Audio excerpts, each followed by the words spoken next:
중국에 처음 가본 사람들이 공통으로 하는 말이 있습니다. 현금을 들고 갔는데 쓸 데가 없었어요. 지갑을 열었는데 받아주는 사람이 없는 경험. 조금은 낯설고 조금은 당황스럽지요. 시장에서도, 편의점에서도, 길거리 포장마차에서도 사람들은 지갑 대신 휴대폰을 꺼냅니다. 우리는 흔히 이렇게 생각합니다. 중국은 기술이 워낙 앞서니까. 하지만 중국이 현금을 거의 쓰지 않게 된 이유는 기술 자랑이 아니었습니다. 이 변화의 중심에는 아주 단순한 이유, 불편함을 없애고 싶다는 마음이 있었습니다. 중국은 땅이 넓고 사람이 많습니다. 도시 하나의 인구가 한 나라의 인구와 맞먹는 것도 전혀 이상하지 않습니다. 이런 환경에서 현금은 생각보다 많은 문제를 만들었습니다. 거스름돈이 부족해 줄이 길어지고 위조 지폐를 구분해야 하고 현금을 들고 다니는 것 자체가 불안이 되기도 했습니다.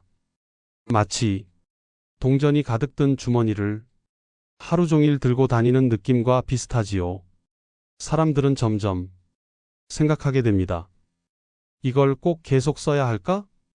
그때 등장한 것이 QR코드 결제였습니다. 카드도 필요 없고 단말기도 필요 없습니다. 종이 한 장에 검은 네모 그림 하나, 카메라를 켜고 찍고 끝입니다. 설명서가 필요 없는 기술, 누가 가르쳐 주지 않아도 한번 보면 알 수 있는 방식이었습니다. 중국 사람들에게 이 결제 방식은 새로운 기술이라기보다 새로운 습관에 가까웠습니다. 마치 비 오는 날 우산을 챙기듯 집을 나설 때 자연스럽게 휴대폰을 챙기게 된 것이지요. 이 습관이 빠르게 퍼진 데에는 중국만의 생활 방식이 큰 역할을 했습니다. 중국에서는 사람과 사람이 돈을 주고받는 일이 매우 잦습니다. 친구와 밥을 먹고 각자 계산을 하거나 부모님께 용돈을 보내고 동료에게 소액을 전달하는 일, 이 모든 순간마다 현금을 준비하는 것은 번거로운 일이었습니다. 하지만 모바일 결제는 이 과정을 메시지 보내듯 바꿔놓았습니다. 돈을 보내는 일이 특별한 행동이 아니라 대화의 일부가 된 것입니다. 이쯤 되면 현금은 점점 필요 없는 존재가 됩니다. 굳이 꺼내지 않아도 되는 물건은 서랍 속으로 들어가기 마련이지요. 또 하나 중요한 이유가 있습니다. 중국은 신용카드 문화가 처음부터 강했던 나라는 아니었습니다. 카드를 만들고 승인을 기다리고 한도를 관리하는 과정이 모두에게 편한 방식은 아니었습니다. 대신 계좌와 바로 연결되는 결제 방식이 더 자연스럽게 받아들여졌습니다. 마치 엘리베이터를 기다릴 필요 없이 바로 계단을 이용하는 느낌입니다. 중간 과정이 없으니 빠르고 간단하고 익숙해졌습니다. 그래서 중국 사람들에게 모바일 결제는 여러 선택지 중 하나가 아니라 가장 쉬운 길이 되었습니다. 이 변화는 대도시에서만 멈추지 않았습니다. 시골에서도, 노점에서도, 택시에서도 QR코드는 빠르게 퍼졌습니다.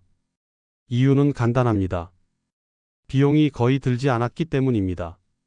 복잡한 기계 없이 종이 한 장만 있으면 누구나 장사를 할 수 있었습니다.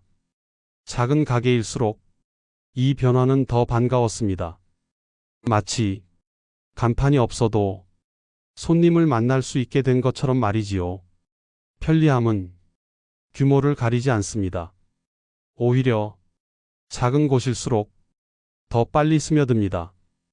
이렇게 해서 중국에서는 현금이 점점 사라지기 시작했습니다. 정확히 말하면 사라진 것이 아니라 선택지에서 밀려난 것입니다. 현금은 여전히 존재합니다. 다만 굳이 꺼낼 이유가 없어졌을 뿐이지요. 사람들은 더 편한 쪽으로 조용히 이동했을 뿐입니다. 누가 강요하지 않았고 법으로 막지도 않았습니다. 사람들이 스스로 이게 더 편하다고 느꼈을 뿐입니다. 그래서 지금의 중국은 현금을 쓰지 못하는 나라가 아니라 현금을 쓸 필요가 없는 나라가 되었습니다. 기술이 문화를 바꾼 것이 아니라 생활의 불편함이 기술을 선택한 결과였습니다. 이 점이 가장 중요한 부분입니다.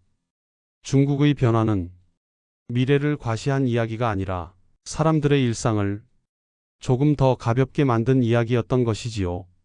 오늘 이야기가 중국을 이해하는데 조금이나마 도움이 되었기를 바랍니다. 우리가 당연하다고 여기는 생활 방식은 사실 나라와 환경에 따라 얼마든지 달라질 수 있습니다.